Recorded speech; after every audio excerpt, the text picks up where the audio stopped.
ได้บอกให้แบบนั้นต้มมันที่แหละแต่ว่าที่มันออกมาแล้วนี่ระเบิดต้มกินกับพวกมึงมันต้มกินยังไม่ได้ก็ติดทุกอะไรเงี้ยติดทุกกระติ้งเนี่ยนี่เป็นป้าจะเอาหมูอัดไปลองป้าจะนี่อะไรตัวเยอะไปหาก็อยู่ข้าวน้ำหวานนี่จะตัวก็ยิ้มต้นไม้ต้นไม้ก็ไปเยอะเท่าไหร่กุดชีต้มน้ำไม้อะไรช่างก็ได้แล้วโอ้นี่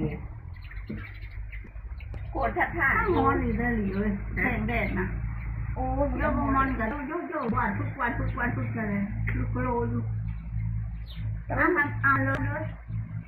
เธอปานกแต่เช้ามันแดดหัวเช้าเราไม่ได้ไป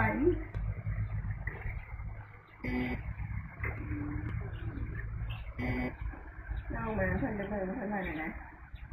กระดิ่งนมมันก็บอกออกกระดิ่งเนี่ยจะบอกอ่ะมันก็บอกแล้วน้ำขังอยู่ในดีนะคันแม่เราไกวอันโดดนั้นจะไข่หรือบ่คันบ่อัน